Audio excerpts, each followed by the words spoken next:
श्रीमद् भगवत गीता के चौथे अध्याय की व्याख्या।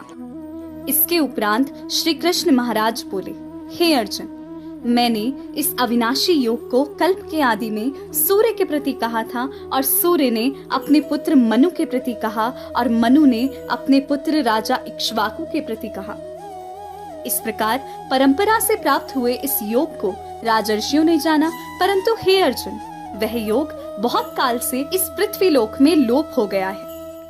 वह ही यह पुरातन योग अब मैंने तेरे लिए वर्णन किया है, क्योंकि तू मेरा भक्त है और मेरा प्रिय सखा है, इसलिए तथा यह योग बहुत उत्तम और रहस्य अर्थात अति मर्म का विषय है। इस प्रकार भगवान श्री कृष्ण चंद्र महाराज के वचन सुनकर अर्जुन ने पूछा, हे भगवान, आपका जन्म तो आधुनिक अर्थात अब हुआ है और सूर्य का जन्म बहुत पुराना है, इसलिए इस योग को कल्प के आदि में आपने कहा है, यह मैं कैसे जानूं?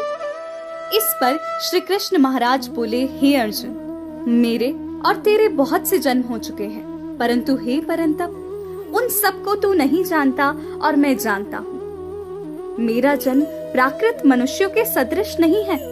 मैं अविनाशी स्वरूप अजन्मा होने पर भी तथा सब भूत प्राणियों का ईश्वर होने पर भी अपनी प्रकृति को अधीन करके योग माया से प्रकट होता हूँ। हे भारत, जब जब धर्म की हानि और अधर्म की वृद्धि होती है, तब तब ही मैं अपने स्वरूप को रचता हूँ अर्थात प्रकट करता हूँ, क्योंकि साधु पुरुष का उद्धार करने के लिए और दूषित कर्म करने वालों का नाश करने के लिए तथा धर्म स्थापन के लिए युग युग में प्रकट होता हूँ। इसलिए हे अर्जुन, मेरा वह जन्म और कर्म दिव्य अर्थात अलौकिक है। इस प्रकार जो पुरुष तत्व से जानता है, वह शरीर को त्याग कर फिर जन्म को नहीं प्राप्त होता है, किंतु मुझे ही प्राप्त होता है। हे अर्जुन, पहले भी राग, भय और क्रोध से रहित अनन्य भाव से मेरे में स्थिति वाले मेरे शरण हुए बहुत से पुरुष ज्ञान रूप तप से पवित्र हुए मेरे स्वरूप को प्राप्त हो चुके हैं।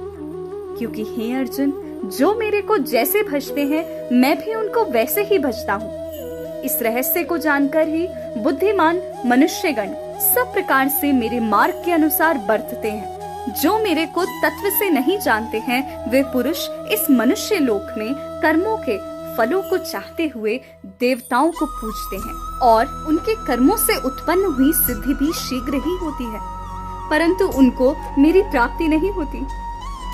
इसलिए तू मेरे को ही सब प्रकार से भज। हे अर्जुन, गुण और कर्मों के विभाग से ब्राह्मण, क्षत्रिय, वैश्य और शूद्र मेरे द्वारा रचे गए हैं। उनके कर्ता को भी मुझ अविनाशी परमेश्वर को तू अकर्ता ही जान, क्योंकि कर्मों के फल में मेरी स्पृहा नहीं है, इसलिए मेरे को कर्म लिपायमान नहीं करते। इस प्रकार जो मेरे को तत्व से जानता है, वह भी कर्मों से नहीं बंधता है तथा पहले होने वाले मुमुक्षु पुरुषों द्वारा भी इस प्रकार जानकर ही कर्म किया गया है।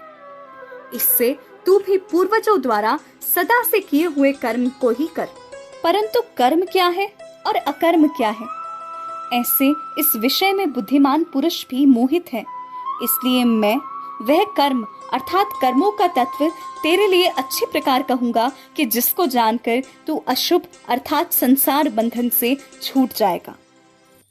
कर्म का स्वरूप भी जानना चाहिए और अकर्म का स्वरूप भी जानना चाहिए तथा निषिद्ध कर्म का स्वरूप भी जानना चाहिए, क्योंकि कर्म की गति गहन है।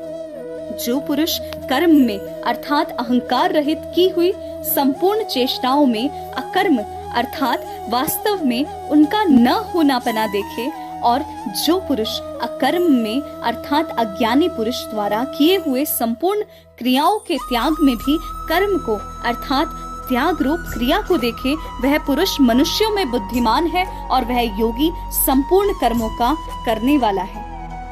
हे अर्जुन, जिसके संपूर्ण कार्य कामना और संकल्प से रहित हैं, ऐसे उस ज्ञान रूप अग्नि द्वारा भस्म हुए कर्मों वाले पुरुष को ज्ञानी जन भी पंडित कहते हैं। जो पुरुष सांसारिक आश्रय से रहित सदा परमानंद परमात्मा में तृप्त है, वह कर्मों के फल और संग अर्थात कर्तृत्व अभिमान को त्याग कर कर्म में अच्छी प्रकार बरतता हुआ भी कुछ भी नहीं करता है। जीत लिया है अंतःकरण और शरीर जिसने, तथा त्याग दी है संपूर्ण भोगों की सामग्री जिसने, ऐसा आशा रहित पुरुष केवल शरीर संबंधी कर्मों को करता हुआ भी पाप को नहीं प्राप्त होता है। अपने आप जो कुछ आप प्राप्त हो उसमें ही संतुष्ट रहने वाला और हर्ष शोक आदि द्वंद्वों से अतीत हुआ तथा मत्सरता अर्थात ईर्ष्या से रहित सिद्धि और असिद्धि में समत्व भाव वाला पुरुष कर्मों को करके भी नहीं बंधता है, क्योंकि आसक्ति से रहित ज्ञान में स्थित हुए चित्त वाले यज्ञ के लिए आचरण करते हुए मुक्त पुरुष के संपूर्ण कर्म नष्ट हो जाते हैं। उन यज्ञ के आचरण करने वाले पुरुषों में से कोई तो इस भाव से यज्ञ करते हैं कि अर्पण अर्थात श्रुवादित भी ब्रह्म है और हवि अर्थात हवन करने योग्य द्रव्य भी ब्रह्म है और ब्रह्म रूप अग्नि में ब्रह्म रूप कर्ता के द्वारा जो हवन किया गया है वह भी ब्रह्म ही है। इसलिए ब्रह्म रूप कर्म में समाधिस्थ हुए उस पुरुष द्वारा जो प्राप्त होने योग्य है वह भी ब्रह्म ही है। और दूसरे योगी जन देवताओं के पूजन रूप यज्ञ को ही अच्छे प्रकार उपासते हैं अर्थात करते हैं, और दूसरे ज्ञानी जन पर ब्रह्म परमात्मा रूप अग्नि में यज्ञ के द्वारा ही यज्ञ को हवन करते हैं। अन्य योगी जन श्रोतादिक सब इंद्रियों को संयम अर्थात स्वाधीनता रूप अग्नि में हवन करते हैं अर्थात इंद्रियों को विषयों से रोककर अपने वश में कर लेते हैं, और दूसरे योगी लोग शाब्दादिक विषयों को इंद्रिय रूप अग्नि में हवन करते हैं अर्थात राग द्वेष रहित इंद्रियों द्वारा विषयों को ग्रहण करते हुए भी भस्म रूप करते हैं। दूसरे योगी जन संपूर्ण इंद्रियों की चेष्टाओं को अर्थात प्राणों के व्यापार को ज्ञान से प्रकाशित हुई परमात्मा में स्थिति रूप योगाग्नि में हवन करते हैं। दूसरे कई पुरुष ईश्वर अर्पण बुद्धि से लोक सेवा में द्रव्य लगाने वाले हैं। वैसे ही कई पुरुष स्वधर्म पालन रूप तप यज्ञ को करने वाले हैं और कई अष्टांग योग रूप यज्ञ को करने वाले हैं, और दूसरे अहिंसादि तीक्ष्ण व्रतों से युक्त यत्नशील पुरुष भगवान के नाम का जप तथा भगवत प्राप्ति विषयक शास्त्रों का अध्ययन रूप ज्ञान यज्ञ के करने वाले हैं। दूसरे योगी जन अपान वायु में प्राण वायु को हवन करते हैं, वैसे ही अन्य योगी जन प्राण वायु में अपान वायु को हवन करते हैं तथा अन्य योगी जन प्राण और अपान गति को रोककर प्राणायाम के परायण होते हैं। दूसरे नियमित आहार करने वाले योगी जन प्राणों को प्राणों में ही हवन करते हैं। इस प्रकार यज्ञों द्वारा नाश हो गया है पाप जिनका। ऐसे यह सब ही पुरुष यज्ञों को जानने वाले हैं। हे कुरुश्रेष्ठ अर्जुन, यज्ञों के परिणाम रूप ज्ञानामृतों को भोगने वाले योगी जन सनातन परब्रह्म परमात्मा को प्राप्त होते हैं, और यज्ञ रहित पुरुष को यह मनुष्य लोक भी सुखदायक नहीं है। फिर परलोक कैसे सुखदायक होगा? ऐसे बहुत प्रकार के यज्ञ वेद की वाणी में विस्तार किए गए हैं। उन सबको शरीर, मन और इंद्रियों की क्रिया द्वारा ही उत्पन्न होने वाले जान। इस प्रकार तत्व से जानकर निष्काम कर्म योग द्वारा संसार बंधन से मुक्त हो जाएगा। हे अर्जुन, सांसारिक वस्तुओं से सिद्ध होने वाले यज्ञ से ज्ञान स्वरूप यज्ञ सब प्रकार श्रेष्ठ है, क्योंकि हे पार्थ, संपूर्ण यावन मात्र कर्म ज्ञान में शेष होते हैं अर्थात ज्ञान उनकी पराकाष्ठा है। इसलिए तत्व को जानने वाले ज्ञानी पुरुषों से भली प्रकार दंडवत प्रणाम तथा सेवा और निष्कपट भाव से किए हुए प्रश्न द्वारा उस ज्ञान को जान। वे मर्म को जानने वाले ज्ञानी जन तुझे उस ज्ञान का उपदेश करेंगे कि जिसको जानकर तू फिर इस प्रकार मोह को प्राप्त नहीं होगा। और हे अर्जुन, जिस ज्ञान के द्वारा सर्वव्यापी अनंत चेतन रूप हुआ अपने अंतर्गत समष्टि बुद्धि के आधार संपूर्ण भूतों को देखेगा और उसके उपरांत मेरे में अर्थात सच्चिदानंद घन स्वरूप एक ही भाव हुआ सच्चिदानंदमय ही देखेगा। यदि तो सब पापियों से भी अधिक पाप करने वाला है तो भी ज्ञान रूप नौका द्वारा निस्संदेह संपूर्ण पापों को अच्छे प्रकार तर जाएगा। हे अर्जुन, जैसे प्रज्वलित अग्नि ईंधन को भस्ममय कर देता है, वैसे ही ज्ञान रूप अग्नि संपूर्ण कर्मों को भस्ममय कर देता है। इसलिए इस संसार में ज्ञान के समान पवित्र करने वाला निस्संदेह कुछ भी नहीं है। उस ज्ञान को कितने काल से अपने आप समत्व बुद्धि रूप योग के द्वारा अच्छे प्रकार शुद्धंतःकरण हुआ पुरुष आत्मा में अनुभव करता है।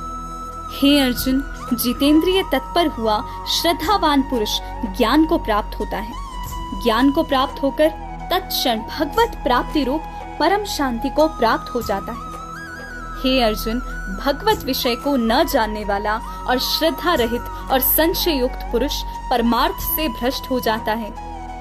उनमें भी संशय युक्त पुरुष के लिए तो न सुख है और न यह लोक है, न परलोक है, अर्थात यह लोक और परलोक दोनों ही उसके लिए भ्रष्ट हो जाते हैं। हे धनंजय, समत्व बुद्धि रूप योग द्वारा भगवत अर्पण कर दिए हैं संपूर्ण कर्म जिसने, और ज्ञान द्वारा नष्ट हो गए हैं सब संचय जिसके, ऐसे परमात्मा परायण पुरुष को कर्म नहीं बांधते हैं।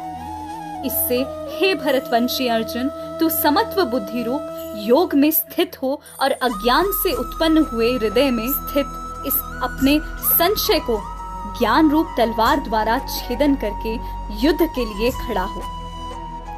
इति श्रीमद् भगवद गीता रूपी उपनिषद एवं ब्रह्म विद्या तथा योग शास्त्र विषयक श्री कृष्ण और अर्जुन के संवाद में ज्ञान कर्म संन्यास योग नामक चौथा अध्याय।